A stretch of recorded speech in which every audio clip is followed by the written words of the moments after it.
in the next few minutes.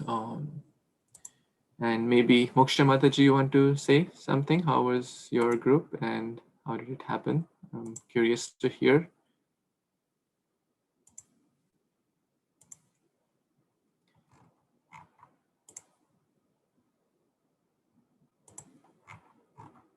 Is she there? No, she's not here. Manjulali Priya, you want to share how things went in your room and about the devotees? It's very, it was very nice. Everybody was like super charged, and I asked pretty difficult questions, but still they answered. They were so good. Yeah, it was very nice. Wow. That's so true. I tried to ask difficult questions. I ran out of questions actually. You ask left, right, top, bottom, in the middle, they know everything. Moksha Mataji there.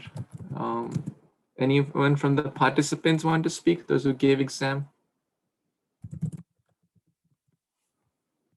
Yes, Krishna, go ahead. Short and sweet. Well, they threw me a curveball, kind of, but when I practiced, it went the other way. So Very when good. they asked me the shloka, I remember the translation. So on that, I could really not get confused and say the shloka. And they also mentioned Mame Vamshu. I was confused, and no, like they asked kind of like some part of the translation. I was confused, so I keep so Moksha Mataji gave me like a hint, and I said the shloka. Very nice. Good, good. You handled it so nicely. Thank you. Yes, Nirbhay Prabhu. Hare Krishna Prabhuji, I just wanted to thank you for giving us this opportunity. And if this opportunity would not have been there, then I don't think I would have, tried to remember the verses. And it is very helpful in understanding Bhagavad Gita. And as you mentioned, Prabhuji, that we develop a relationship with the shlokas, and wherever we see it, it has helped me very much. So thank you, Prabhuji, for the opportunity. Hare Krishna. Thank you. Thank you so much. This is amazing. So Maharaj should be joining any moment now. And we are very, very fortunate actually. So we'll be hearing from him the importance of memorizing verses, and all of you are already doing it. And I encourage, request that others also, some of you have already taken this exam, some of you took today, and others can also keep it on their radar and memorize as soon as possible. So in about 2 months, we will have this again. So in case you're feeling left out, you can give this exam in about 2 months, 3 months. We will be having this again, and we will have this nice program again. So my gratitude to all so many wonderful devotees also are present on this call. I see Abhiram Gopal Prabhu is also present. Prabir Prabhu is present. Thank you, Prabhus, for giving your kind association. Sudhir Prabhu is present. Tanu Mataji, Suvam Prabhu, Vishal Prabhu, Puna Mataji. So many of you are present. It's hard to even call out the names. Thank you so much. Let's do some kirtan before before Maharaj joins. Manjulali, you want to say?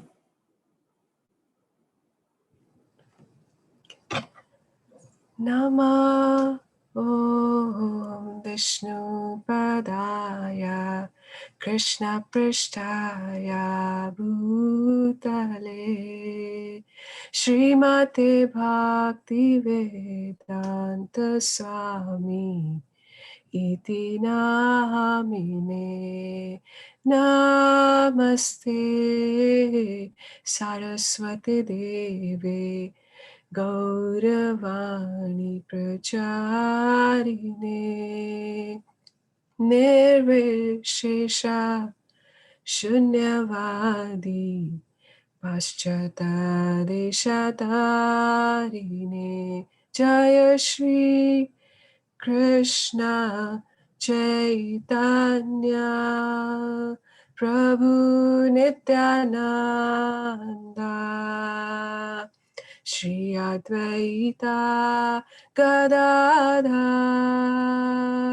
Shrivasadi Gaur Bhakta Vrinda Jaya Shri Krishna Chaitanya Prabhu Nityananda Shri Advaita Gadadhar Shrivasadi Gaur Bhakta Vrinda Hare Krishna, Krishna Krishna, Hare Hare, Hare Rama, Rama Rama, Hare Hare. Hare Krishna, Krishna Krishna, Hare Hare, Hare Rama, Rama Rama, Hare Hare. Hare Krishna, Krishna Krishna, Hare Hare, Hare Rama, Rama Rama, Hare Hare. Hare Krishna, Krishna Krishna, Hare Hare, Hare Rama, Rama Rama, Hare Hare. Hare Krishna,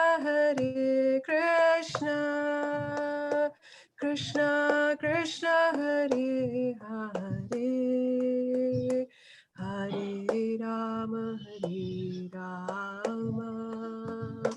Rama Rama, Hare Hare. Hare Krishna, Krishna Krishna, Hare Hare, Hare Rama, Rama Rama, Hare Hare. Hare Krishna,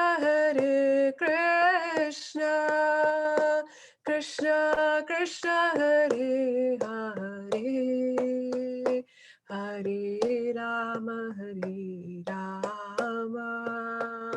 Rama Rama, Hare Hare. Jaya Radha Gopinath, Radha Gopinath, Shri Radhe Jaya. Hare Krishna. Vanchakalpatarubhyascha kripasindhubhyev cha patitanam pavanebhyo vaishnavebhyo namo namah. Hare Krishna Maharaj, thank you so much for giving your wonderful association. We are so blessed and so deeply grateful for giving us this chance to all of us. Can you hear me, Maharaj? Yes, I can hear you. Thank you very much. I'm happy to be with all of you, even though it's online, but nevertheless, I'm happy to see all of you, and I can understand that all of you are enthusiastically and blissfully doing your devotional service. I'm happy to have an opportunity to be with all of you.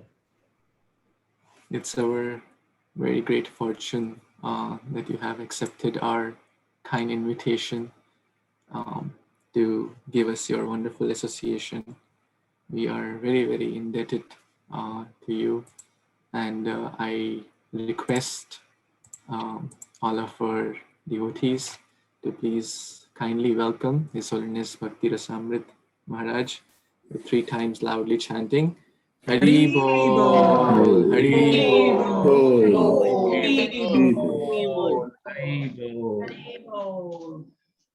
The devotees can please mute yourself. So I want to give a quick introduction before Maharaj continues. No, I think you can avoid the introduction. No need for introduction. Yes. As you say, Maharaj, your order is our life and soul. So we just had the exam. 12 devotees participated in that. They memorized the 50 verses. Now we are eager to hear from you, and if you permit afterwards, we can give them the certificates online.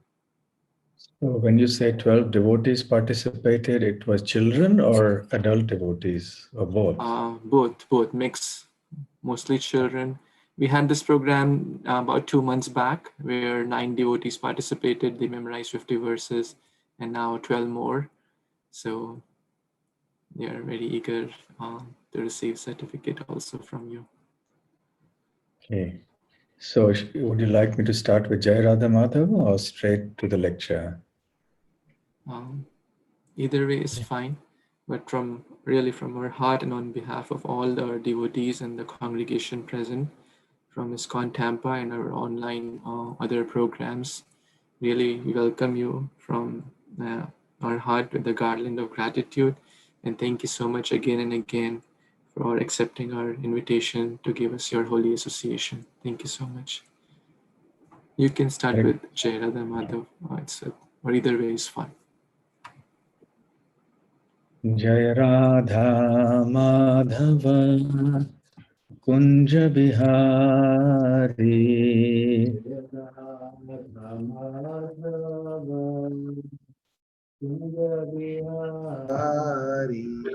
Jai Radha Madhava Kunja Bihari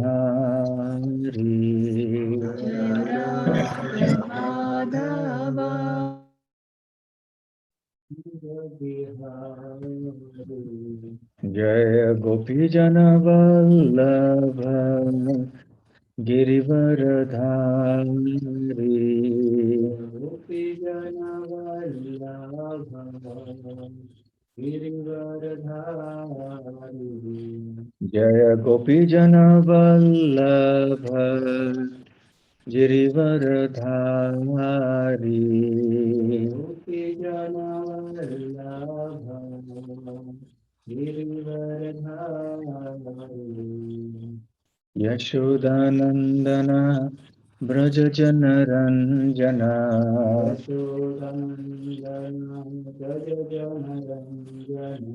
Yashodanandana Braja Jana Ranjana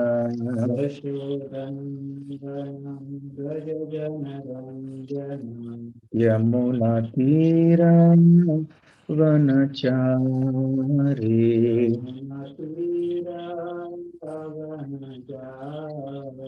Yamuna Tira Vanachari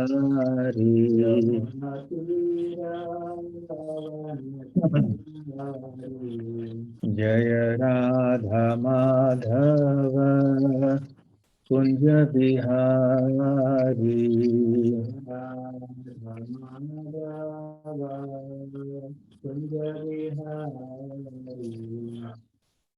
Jai Om Vishnupad Paramhansa Parivrajakacharya Ashtotar Sat His Divine Grace Abhay Charanaravindra Bhakti Vedanta Swami Srila Prabhupada Ki Jai Ananta Koti Vaishnava Vrinda Ki Jai Shri Shri Radha Gokulanand Ki Jai Shri Shri Gaur Nitai Ki Jai Shri Shri Jagannath Baladev Subhadra Mai Ki Jai Nitai Gaur Premanande. All glories to the assembled devotees. All glories to the assembled devotees. All glories to the assembled devotees. All glories, all glories, all glories to Shri Guru and Gauranga. Namo Om Vishnupadaya Krishna Presthaya Bhutale Srimate Bhakti Vedanta Swamin Niti Namine Namaste Saraswate Deve Gauravani Pracharine Nirvishesha Shunyavadi Paschatya Deshatarine Vancha Kalpatarubhyascha Kripa Sindhubhya Evacha Patitanam Pavanebhyo Vaishnavebhyo Namo Namaha. Jai Shri Krishna Chaitanya Prabhu Nityananda Shri Advaita Gadadhar Shri Vasadi Gaura Bhakta Vrinda Hare Krishna Krishna Krishna Hare Hare Hare Rama Rama Rama Hare Hare. Hare Krishna. It's a very interesting and important topic that I was asked to speak on today, memorizing our shlokas from our books, from our scriptures like Bhagavad Gita, Srimad Bhagavatam, etc. Now, before we really get into some useful techniques of memorizing, I just want to speak about the principle of memorization, let alone memorizing the Sanskrit verses, but simply the task of memorizing. Today, in the modern concept of education, memorization is not considered very highly. And emphasis is generally given only on analysis, on communication, critical thinking, and things like this, which is of course nice, which is important as an element of education.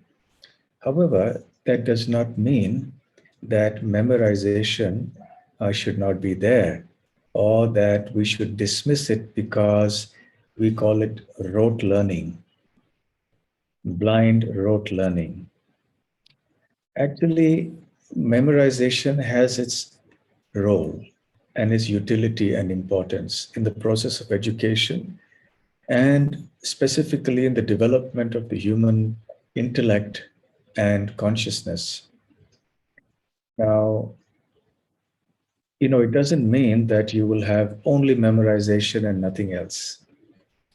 The other skills and the aspects of education should simultaneously be developed as well. In traditional Vedic culture, memorization played a very important role because education happened primarily by repeating what they heard from the teacher, from the acharya, from the guru. Of course, there was a lot of practical service involved. There were practical realizations, there were stories, there were illustrative examples, and many, many other things like that. But when it came to the text of the Vedas and the related scriptures, then the acharya or the guru would recite, the students would hear very attentively, and they would repeat. And this process would continue on and on and on till they had learnt it. In the previous ages, the memory power of people was so strong that they could memorize things simply by hearing it, in most cases even once. And even if that was not possible, but just by repeating it several times, it was easy to remember. There was no written script necessary. There was no need for paper and pen or chalk and slate or whatever. It was simply oral and aural. O-R-A-L, which means spoken, and aural, A-U-R-A-L, meaning that which is heard. So Srila Prabhupada speaks about both these terms, oral as well as aural. And Srila Prabhupada calls the process of hearing as submissive oral reception. It might sound like technical jargon, but actually it's very meaningful. So when we hear, we have to be submissive. We have to be in a receptive mood. We have to be in a mood of humility. If we think that, we know it all, or if we are proud of something, or if we have some selfish motive in the learning, then it is not as effective.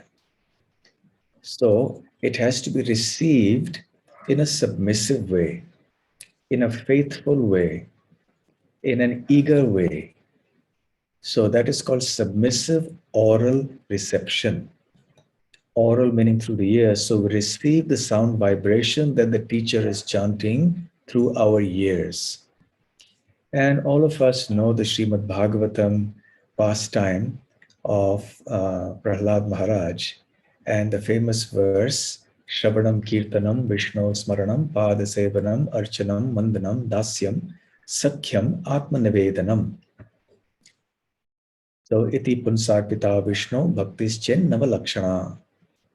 So the navalakshana, these 9 methods or limbs of devotional service have been mentioned by Prahlad in this verse. And it is not by chance or by accident that Prahlad mentions a certain sequence, especially the first 3. He mentions Shravanam, then Kirtanam, and then Smaranam. So it is very significant, this order. So Shravanam first means that first of all, we have to hear. Now, when we speak of memorization, there's no question of memorization unless we hear first or we read. Reading is also a kind of hearing. It's only that you're hearing through the eyes. The author is speaking in a sense. So we have to hear properly. So when we want to memorize anything, first and foremost, we have to keep hearing or keep reading. Actually, hearing is even more effective than reading, actually. Even though reading may be considered a form of hearing in the modern day and age. But the more you hear attentively, the easier it will be for us to remember. But hearing alone is not enough. So after Shravanam, there has to be Kirtanam, which means we recite what we have heard. It is only when the hearing and recitation happens that it can be said to be complete. That is when Smaranam or remembrance or memorization happens, truly. Now, this Shravanam Kirtanam, making a complete whole, is interesting. Now, we've all heard the phrase Sankirtan. That is what our movement is about. So what is the difference between Sankirtan and Kirtan? Now, it's a topic in itself, but suffice it to say that Sankirtan means perfect Kirtan, Samyak Kirtan. And Srila Prabhupada has given some nice insights about what makes Kirtan perfect. In other words, what transforms Kirtan into Sankirtan. Now, I won't go into other reasons, but I'll only talk about a reason that is specific for our purpose here. So he says that Kirtanam becomes perfect in the association of devotees because some are chanting or reciting and others are hearing. So when the chanting and the hearing, when the hearing happens, then the cycle is complete. So because of that complete cycle of hearing and then chanting and then hearing and then chanting, so that makes it complete. So therefore, in the process of education, of learning, of memorizing, this was so stressed in the Vedic system. So the students heard from the teacher very attentively, then they repeated it on and on till they had thoroughly memorized it. Now, you have all read the Ramayana, I'm sure, the Valmiki Ramayana, or at least the storyline. You're aware of it. When Sita Devi came to stay in the ashram of Valmiki Muni, he looked after her and she gave birth to her twin sons, Lava and Kush. And it happened in a very timely manner for Valmiki Muni because he had composed the Ramayana. And in those days, as I mentioned, there was no paper and there was no method of writing, not because they lacked the technology or they weren't intelligent enough to know how to put things on paper, but because they didn't deem it necessary. writing was considered like an inferior method of information storage. Information has to be stored up here. I'll share with you a little experience that I had several years ago. I had gone for Ayurvedic therapy to some place in South India. And there I met this one scholar who was also visiting for some reason. And he was actually in that for some Sanskrit research work in the library. So then somebody introduced him to me. He came to the room and I had just opened my bag and there were a host of books. I was carrying many of our ISKCON books there, so many books. So he asked me, so many books? So I said, yeah, because I don't know exactly how long I'll stay here. It may be a month. So then I want to utilize my time well and read. So he said, instead of carrying these books in your bag, you should carry it in your head. So I said, no, that's a tall order. And he himself had learned thousands upon thousands of shlokas. And he could just recite them like that very, very easily. So anyway, that point was noted. And I remembered then the importance of memorizing. Yes. So now we have this. So in the olden days, the process of learning was based upon hearing, not because of the absence of writing technology, but because it was considered inferior. And also, when you put things in writing, then you have to have methods of preserving it.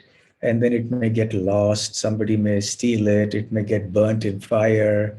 Or if you store it in a computer, there may be a computer crash, or there may be some other way in which your data is lost. Yes. And then there's the question of copyright and so many other problems associated with written knowledge, right? But when it's in your head, no copyright is a problem. And there are so many stories like this. You know, when Ramanujacharya went to North India, he wanted the Bodhayana Vritti, which was a commentary written by one sage, and he could not retrieve it. But one of his disciples, he read the book manuscript and he memorized the entire manuscript. And then they left. And after they left, then the disciple actually had it put in writing in palm manuscripts. But remember, this was in Kali Yuga, only about 1,000 years ago or so. So even at that time, people had the power to do this kind of memorization. So by hearing, you preserve, you're memorizing, you preserve that knowledge in your head. And it's available to you anytime you want it. You're not dependent on bookshelves and storage, and then you don't find the book at the right time, and then you forget, you don't have access to that knowledge or that information. So that doesn't happen. So anyway, hearing, speaking, and then you keep on doing that, and then it's trapped in your head. So that is the traditional process of memorizing, of learning things. You keep on hearing it, you keep on hearing it, keep on chanting it. Remember, unless your Shravanam is matched by Kirtanam, it will not be so easy to memorize things. So we hear in the association of devotees, and then we recite, and then it becomes so much easier. Now, there was a Chinese historian. I think they call it I-Sing, E-T-S-I-N-G, but I think it's pronounced as Ye Jing. So this Ye Jing, he was a Buddhist monk, and he visited India many centuries ago, many centuries ago. And he recorded his experiences. And he was scholastically inclined. So he went to the universities, he went to the places where scholars would gather, and he got to know how they performed their scholarly activities. And he was struck with wonder to see the power of their memory and how much they had committed to heart, to commit it to memory. And he said, he in his writings, he extols the virtues of memorization. And he says that initially, it may be hard to memorize, it is hard work, but by repeatedly memorizing, then what happens is that the intellect develops. And the sharpening of the Medha Shakti, in Sanskrit is called the Medha Shakti, the Medha means the intelligence. So incidentally, the Srimad Bhagavatam mentions that memory is an important element or component of intelligence. So there are various types of intelligence. It's not only academic intelligence. Somebody has mathematical intelligence, but not intelligence for other things. Someone has musical intelligence. They can grasp entire compositions at a go. But if you ask them to do calculus, then they will have nothing to do with it. They don't have the brain for that. So intelligence is of various types. But in each type of intelligence, the important component, one of the components, is memory. So when you nourish your memory and strengthen it, you're actually strengthening your intellect, so that your power of analysis becomes stronger. Because you see, our power of analysis is based on experience. And when you experience things, you remember them. And then that comes to your help when you want to take some decisions about something in the future. So then, as Yi Jing says, then the alphabets acquire a life of their own, whatever the words that we have memorized, and they translate into ideas in the mind. And then it becomes easy to remember what one has heard. And then Yi Jing says something interesting. He says that then what has been memorized in course of time, it emerges, it gushes out of the heart like a fountain. He says, he uses the word fountain. It comes out. And he says, I have seen this myself, he says. In other words, for all the rote learning that is much criticized nowadays, if the right things are memorized in the right manner, then these things will rise like a fountain at the right time and nourish the intelligence, nourish the capacity of the brain to understand, to grasp, to analyze, and so on. So therefore, we may not realize we learned our tables, yes, when we were children. 1 ones, 2 ones are 2, 2 twos are 4, and when we were doing it, probably we didn't like it so much. It was quite a painful process. But now, when you have to do quick calculations in your head, it comes so easy. 7, 6, okay, 42. Immediately it comes to your mind. So it comes up there because you've memorized it. So even though we think what we've learned is a waste, it actually is not a waste. So yes, some things may be waste. So it really depends on the curriculum that we are taught. If we are taught things that are really of no value to us, then yes, that is a waste. So memorizing is not a waste. Whether it's a waste or not depends on what it is that you're memorizing. If you're memorizing something that is really useful, then it will never be wasted. It will always be helpful. Yes. So in the process of memorizing, then our intelligence becomes strengthened, the realization comes to our mind. So when children study Bhagavad Gita shlokas or the Bhagavatam shlokas and so on, so many mantras, once they memorize it, then what happens is they may not understand the meaning because they're too young. They don't have that capacity to understand.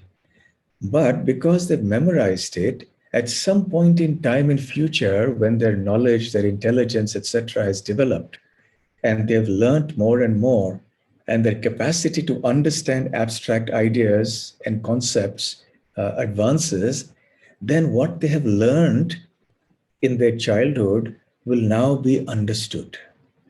So, in the words of Yi Jing, it'll come like a fountain, and that realization will dawn.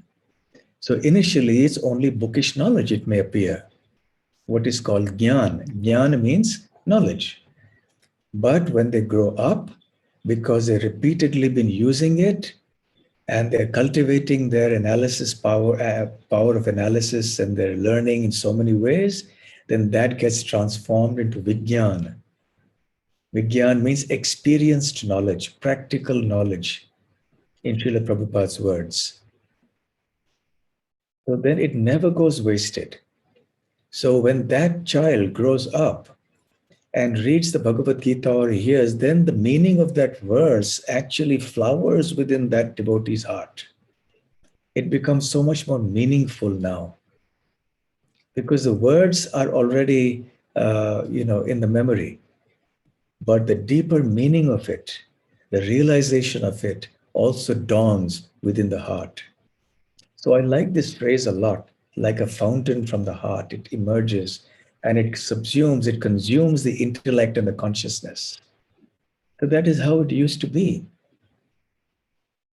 And actually speaking, as far as memorizing Sanskrit verses is concerned, even if you don't understand the meaning, because they are from the Bhagavad Gita, from the Srimad Bhagavatam and other such scriptures, which contain transcendental sound vibration, so those words themselves are very purifying.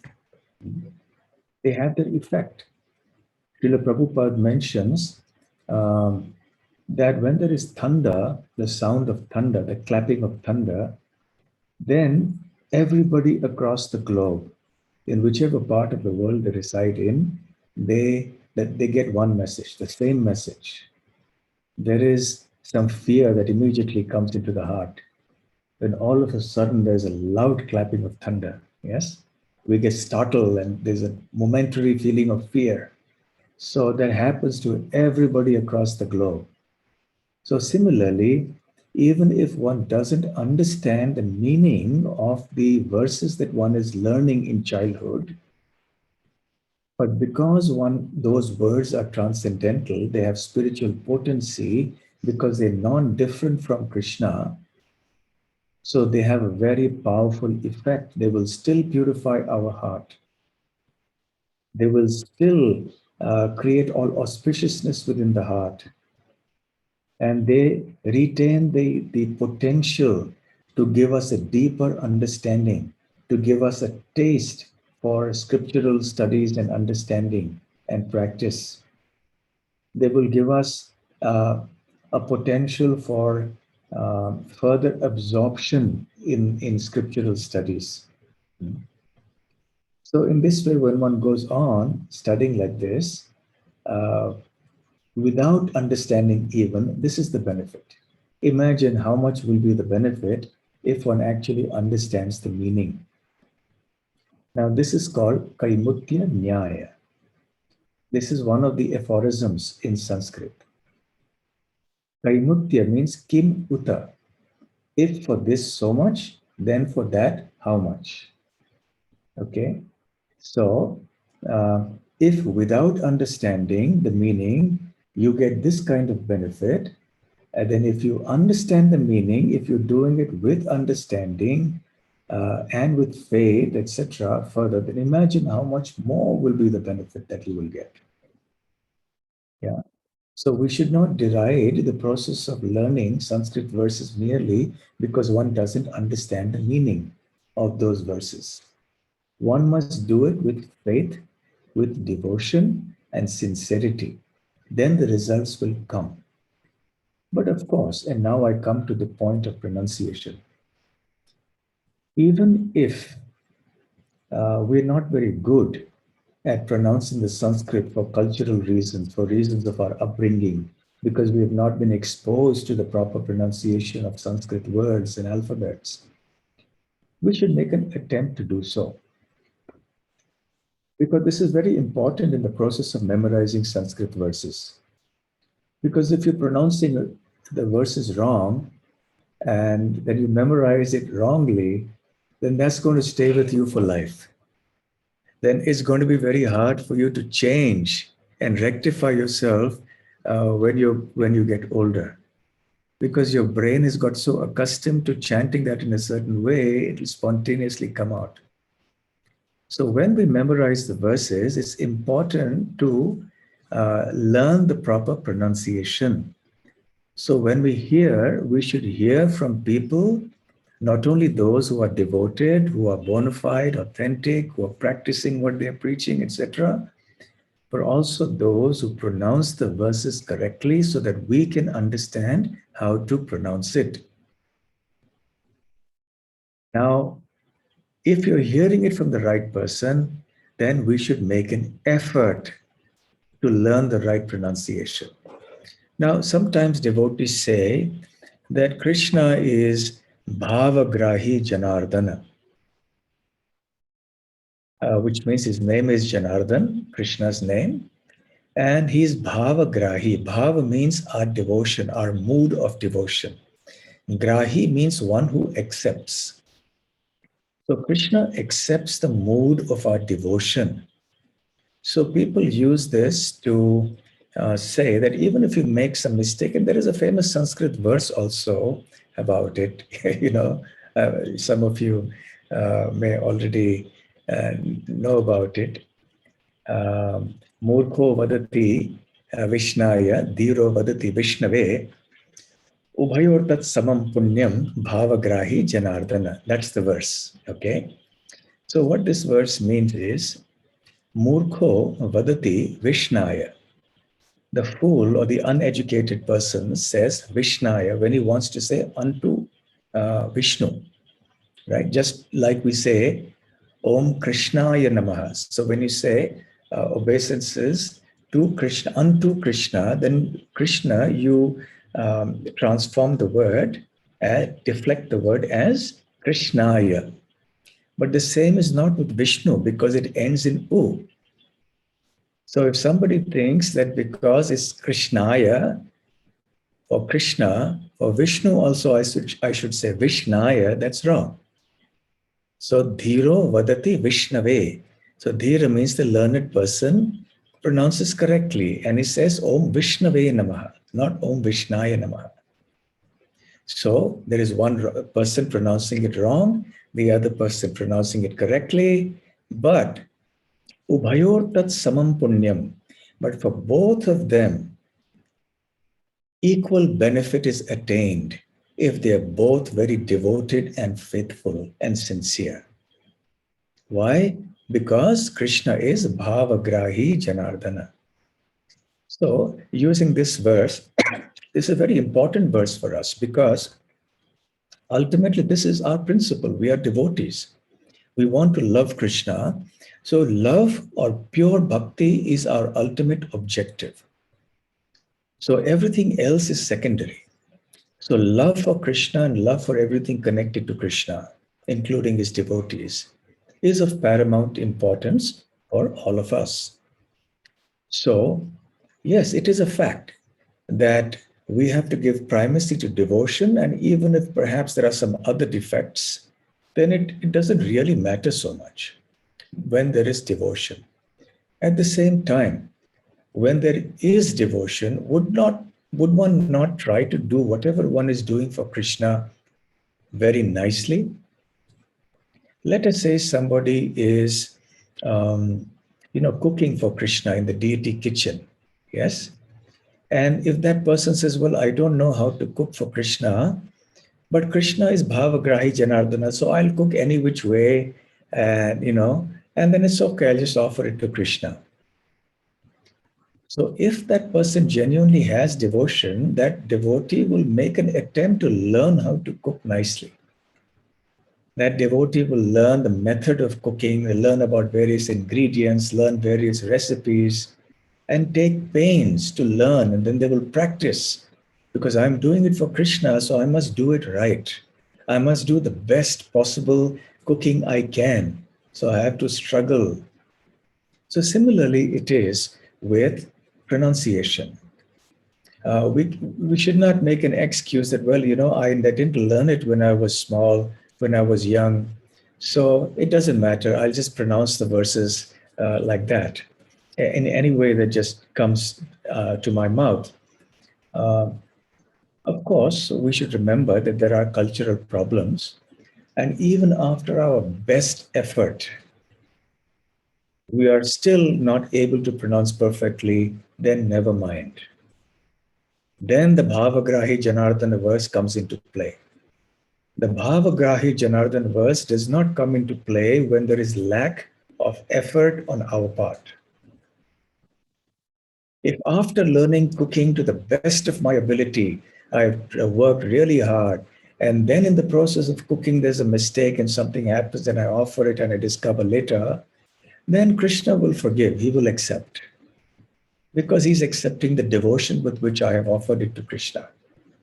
So similarly with pronunciation of the Sanskrit verses, one must try to learn the proper way to pronounce, one must practice it, one must put effort into it. And after that, because of cultural conditioning, one is still not able to do it, fine, it's all right. Then Krishna will accept your mood of devotion, it's okay. But our effort must be there. That's the point. In the Bhagavad Gita, in the 18th chapter, 70th verse, Krishna says that one who studies this sacred literature, this conversation between you and me, O Arjuna, actually worships me with intelligence. Now, we know of different types of worship. There is worship with a ghee lamp, there's worship of the deity. Yes, that's one kind of worship. So worship can be done in so many different ways. And interestingly, one of the ways of worshiping Krishna is to study and recite and chant his messages, like the Bhagavad Gita and so on. So Srila Sridhar Swami, the great commentator on the Srimad Bhagavatam, who has also commented on the Bhagavad Gita, says that one who sings this holy and blessed divine discourse in the meter in which it is supposed to be chanted, that is the Anushtup meter in most cases in the Bhagavad Gita, actually, even without fully understanding it, pleases the Lord, because the Lord, as a super soul within the heart, actually hears it and he receives it. The Lord becomes very pleased, and the Lord approaches that person who chants and recites in this manner. Just like if we, Sridhar Swami says, if we call out somebody's name, even if that person doesn't know us so well, he will still come to us and say, yes, what is it you want? So similarly, when we chant Krishna's names and we recite his messages like the Bhagavad Gita, Srimad Bhagavatam, etc., then Krishna approaches one.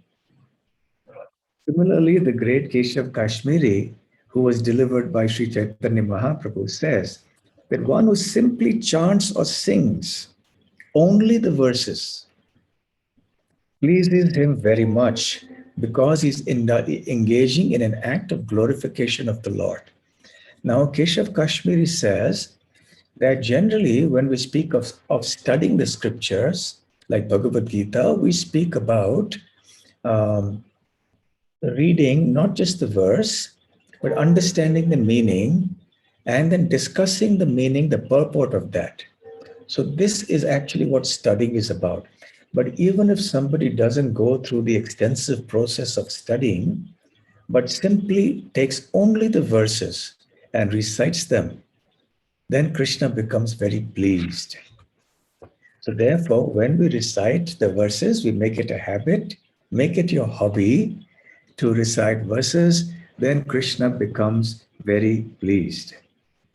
And of course, when we go out for speaking Bhagavad Gita to others, whether in a formal lecture or in informal conversations, it's always good to recite to back up your statements.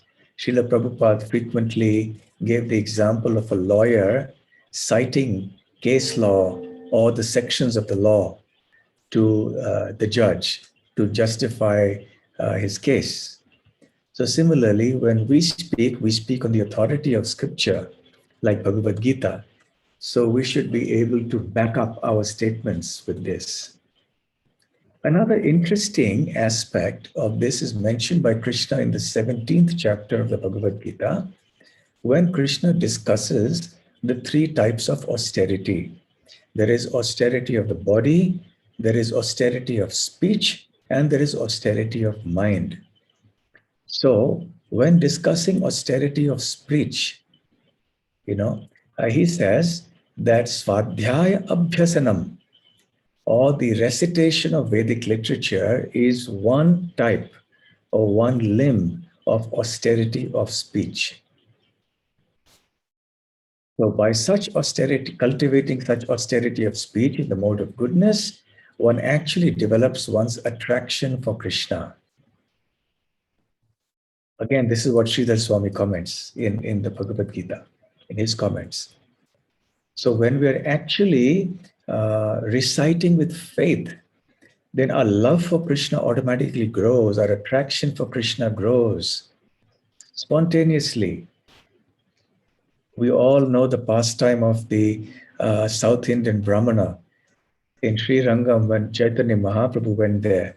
And this Brahmana was daily reciting the Bhagavad Gita verse by verse. And he was not able to recite properly. He was not pronouncing it properly. He was not very educated. And other people were making fun of him. And Chaitanya Mahaprabhu was there. He passed by and he noticed this. So he went to that Brahmana and said, why is it that, what are you doing here? He said, I'm reciting Bhagavad Gita. So he said, but it seems that you don't know how to recite properly, but still you recite. So the Brahmana replied that my spiritual master ordered me to recite the chapters of the Bhagavad Gita every day. So therefore, I am reciting it out of obedience to the instructions of my spiritual master. So Mahaprabhu said, well, that's fine, but why are tears streaming from your eyes? He said, that is because when every time I chant any verse of the Bhagavad Gita, immediately the vision springs to my mind of Lord Krishna being the charioteer of Arjuna. Arjuna is a devotee or a servant of Krishna. Krishna is the Supreme Lord, the origin of the entire creation. But just see the nature of his love for his devotee, that he has taken on a subordinate position of being the driver or the servant of his devotee. Such is the kindness and transcendental nature of my Lord. So I am so overwhelmed by love when I think of Krishna like this that I can't hold back my tears. So he was regularly reciting all the verses every single day. So this is a perfect example of the fountain, springing from the heart and enveloping the entire consciousness.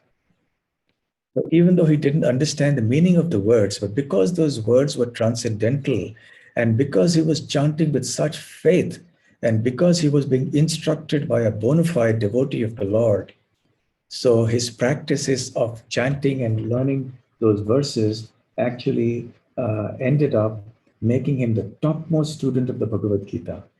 And actually, Krishna appreciated that. And he told him that actually, you are the best devotee of the Bhagavad Gita. You are the biggest scholar of the Bhagavad Gita.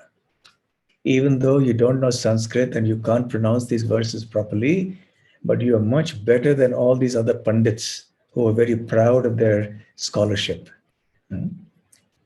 So we have to see it like that. So much more could be said about this, but I'll just briefly mention a few words about how we can memorize it. I've already referred to some part of it earlier by saying that we should first and foremost hear from devotees who are authorized, who are bona fide, and who pronounce correctly. We should hear very, very attentively, very, very carefully, every single word, at the part of every single word, including the ending,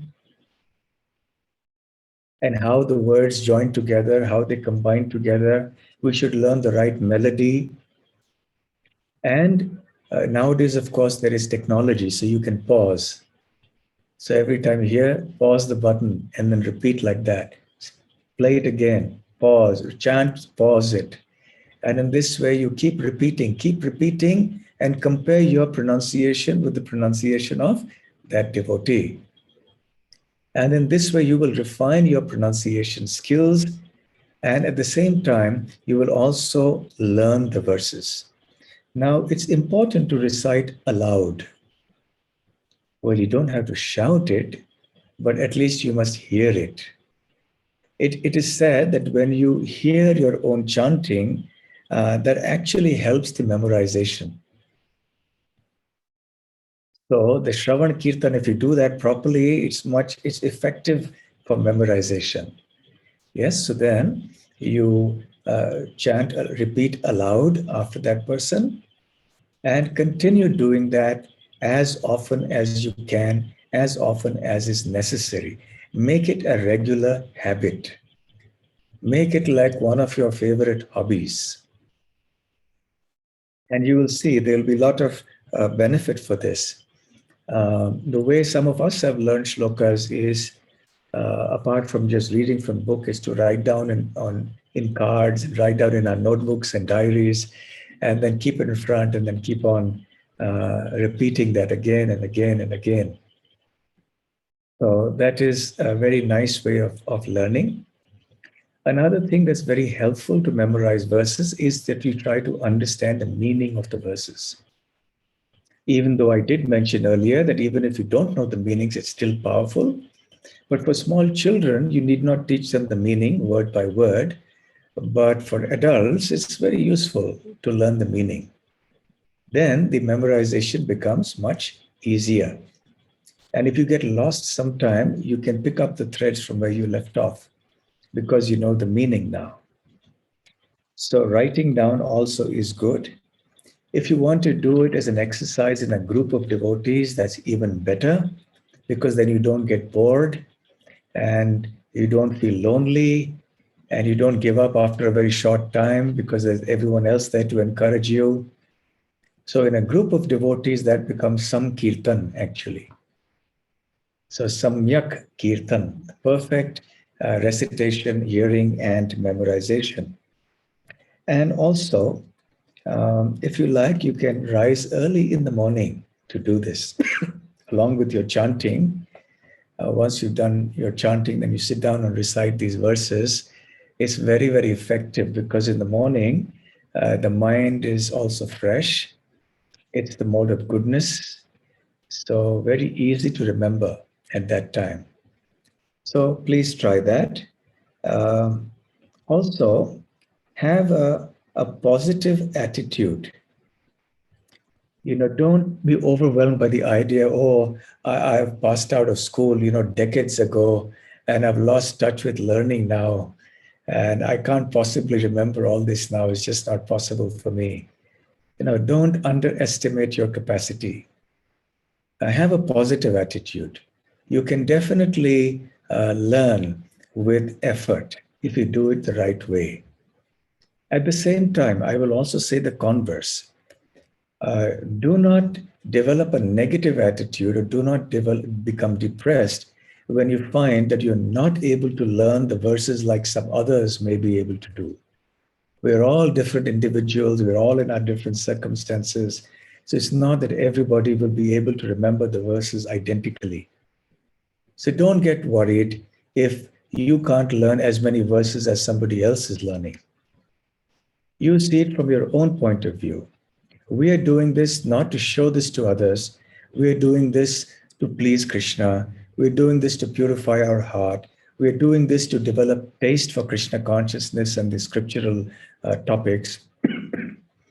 We're doing this to develop love for Krishna. And it helps you get absorbed in the whole subject.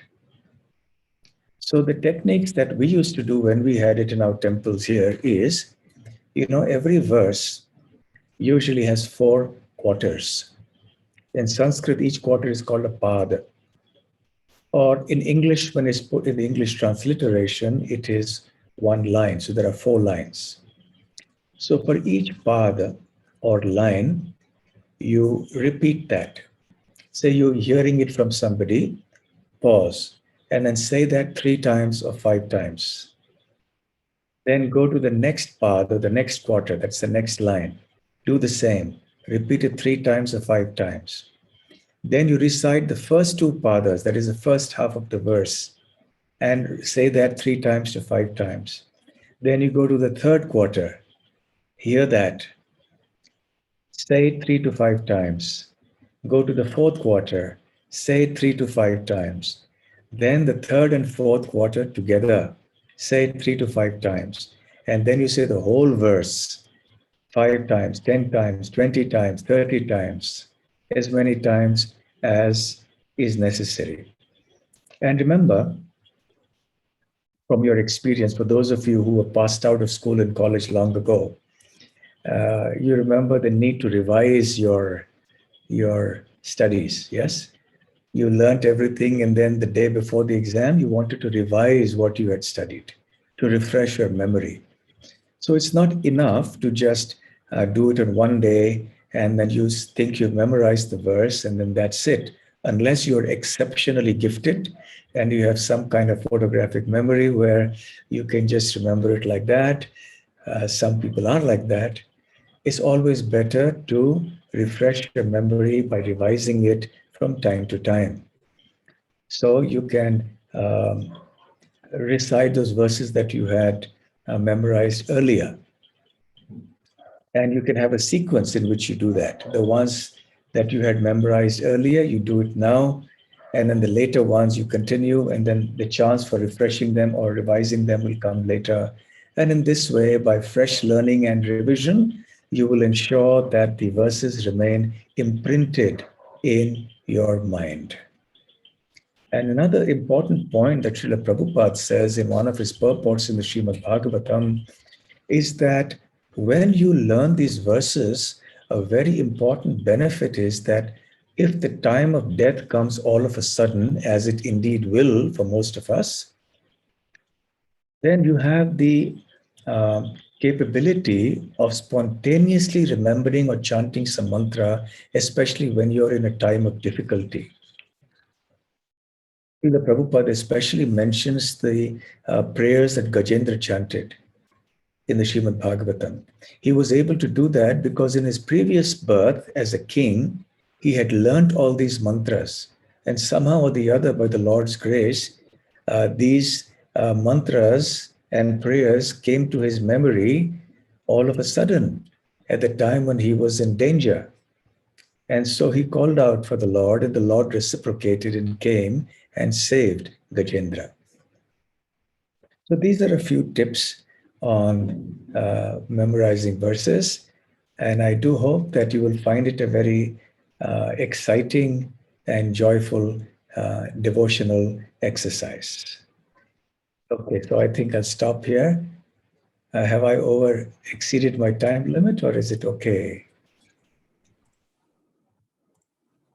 Thank you. Thank you so much, Maharaj, for this wonderful class and sharing these wonderful tips to how to memorize verses. So we are very, very grateful to you for sharing with us all these wonderful insights. If by your permission, would you be comfortable to call out the names of the devotees who have memorized 50 verses of Bhagavad Gita today and give the certificate? Sure. I'll be happy to do that, no problem. So I'm going to present the certificate on my screen, and I really request the devotees who have memorized the verses to please keep your videos on so that you can see. So we'll start with, so there are 10 devotees, Maharaj, who have memorized these verses today, 9 in the previous batch. And they have not just memorized the verses, but they have understood the meaning as well. And they know the numbers also. So either way, from number to verse, verse to number, verse to meaning, meaning to verse. So really very, very exemplary. So they'll be very blessed with your encouragement and kind words. So here's the first one. Here's the name, Maharaj. Okay, Hailey Dabhi. So is Hailey Dabhi here? Haley, can you? Hare Krishna. Yeah. Can others, for those who are not taking part, they can. So this is a wonderful certificate. Yes, This is she will. that Ms. Hailey Dabhi has successfully memorized 50 most important verses, shlokas of Bhagavad Gita as part of the kids' bhakti classes conducted by ISKCON Tampa, Florida.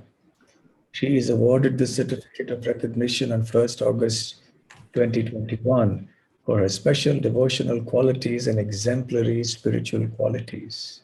Okay. Very well. Thank you so So much. where is Hailey? Haley, where is Haley?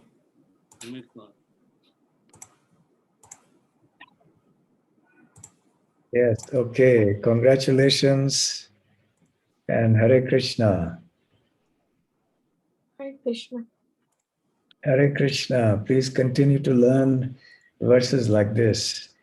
Learn another 50, and then another 50, and another 50, and go on and on and on for the rest of your life. Very wonderful. Very nice. Congratulations. So Maharaj, Haley. next is Ethereal. So she is on the screen and Okay, ethereal. What a nice name. So because it is in ether that sound vibration exists, so you are the perfect medium in which transcendental sound vibration of the Bhagavad Gita verses can reverberate. So very good. Hare Krishna, ethereal. Ethereal Malaviya. Okay, so congratulations and best wishes. And please continue with your service of memorizing as many verses as you can for the rest of your life. Hare Krishna. Thank you for your encouragement. Hare Krishna. Hare Krishna. And now we have Vinita Kumari, who has also memorized 50 verses. Hare Krishna. Hare Krishna. And congratulations to you too. Thank you. And please continue and learn all the 700 verses of Bhagavad Gita very soon. I'm sure you can do it. So by the time you move into your older years, you pass out of your university and all that, you should have, which year are you in? I'm going to 9th grade. 9th grade, okay. So by the time you finish university, you can learn the entire Bhagavad Gita. Possible? well, Is that possible? Yeah. Yes, yes, it's definitely possible. So learn as much as you can. Okay, Hare Krishna and best wishes. Hare Krishna. Hare their Krishna. parents are also on the screen, Maharaj, from Jackson, Tennessee. They're very supportive. And they're all their family from India also joined on this occasion. Okay, Thank you. very nice, very nice. So Very good, very good. Next Hare we have Krishna. Madhu Satwani Mataji from India. So she Hare teaches Krishna. verses to the kids over there. Hare Krishna. Hare Krishna. Maharaj, please accept my humble obeisance at your lotus feet. Reverend Pranam Maharaj. Hare Krishna. So you are teaching and Maharaj, you've also I'm successfully trying. memorized. I'm trying, Okay. Maharaj. Very nice. So congratulations and best wishes. And please continue. Thank you so I much, hope- Maharaj. Yeah. Maharaj, सिर्फ आपकी blessings चाहिए थी, इसीलिए I came here. Thank you so much, Maharaj. Hare Krishna. Hare Hare Krishna. Krishna, Maharaj. Now we have Renuka Gattu. Mrs. Renuka Gattu is here. Yes, Hare Krishna. And her son, Tejas Krishna, so mother and son. Gattu. Okay, both of you have memorized 50 verses. So who can recite better, mother or son? son is more better. He has a grasping power. Okay, okay, very nice. Prabhuji, with your blessings, I was able to complete all the 50 shlokas. Excellent, excellent. And by the time you finish university, try to memorize the entire Bhagavad Gita. Okay? Okay, so best wishes and congratulations to both of you. Thank you, Maharaj. Thank you, Prabhuji. Hare Krishna. Thank you so much. Next is Ishan Sarkar. Okay, He's also Ishan, memorized. congratulations and best wishes to you too. Maharaj, please bless me. Yes, definitely. And have you resolved to learn more and more verses as you go on in your school? Yes. Wonderful. How many verses will you try to remember by the time you finish your university? I'll try to finish the entire Bhagavad Gita. Excellent, excellent. Yeah, Very wonderful. nice. So congratulations, Ishan Sarkar. And Nirbhai Parashar. Very nice. Where is Nirbhai? Hare Krishna. Nirbhai Prabhu and Natasha Mataji, they are also from Jackson. And their daughter, Navya, she's only 6-7 years old. She has also memorized all the verses. So mother and daughter memorized last time. Prabhu was a little late, but he caught up this time. Hare Krishna. Okay. Hare Krishna Hare Maharaj. Krishna. Please bless us. Hare So Krishna. congratulations and best wishes to all of you. Thank you. Please continue your endeavors to learn. Okay? Thank you so much. Hare Krishna. Hare Krishna. Hare Krishna, thank you. Thank you. This last two, Maharaj. Actually, my parents, थोड़ा हिंदी में अगर 2 शब्द आप बोले महाराज तो बहुत ही कृतज्ञ रहेंगे हम. मेरे माता पिता हिंदी समझते हैं. तो अश्विनी भाटिया प्रभु जी एंड संतोष भाटिया माता जी, फरीदाबाद दिल्ली के पास भारत में. Hare Krishna ji. दंडवत प्रणाम. हरे कृष्णा, हार्दिक अभिनंदन. आप इसी प्रकार से श्लोकों को कंठस्थ कीजिएगा और महामंत्र का जप और कीर्तन कीजिए. आपका जीवन सफल और धन्य बनाइए. थैंक यू महाराज. आपका बेटा यहाँ पर है यूएस में और इतनी अच्छी सेवा कर रहे हैं, तो आपका जीवन धन्य हो गया. बस आगे बढ़ते रहिए आप दोनों. ठीक है? ठीक है. हरे Krishna. Hare Krishna. Hare Krishna Maharaj, we are so blessed and so grateful. Thank you so much for taking out your valuable time to give us inspiration, encouragement on the path of bhakti. We are very, very grateful. So for your kind association and kind words, please bless us all so we can continue to make progress in the path of bhakti under right guidance of Srila Prabhupada and his glorious disciples. So Hare Krishna. So best wishes to all of you. Please continue on with your Krishna consciousness wherever you are, in whichever part of the world. Okay, so I request all the devotees to please unmute your apps and phones so we can express our deep gratitude to His Holiness Bhakti Rasamrita Swami Mhj for taking out his valuable time in spite of hundreds and thousands of services to give us his association and words. So we'll chant the Hare Krishna Maha Mantra one time from our hearts to express our deep gratitude. Hare Krishna, Hare Krishna, Krishna Krishna, Hare Hare, Hare Rama,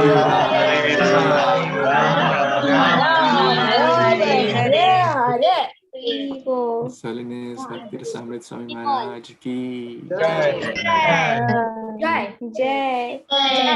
Srila Prabhupada ki Jai. Hit Gaur Bhaktavind ki Jai. Thank you so much for joining, to all the Vaishnavas. Thank you so much, Maharaj. Hare Krishna. Hare Krishna.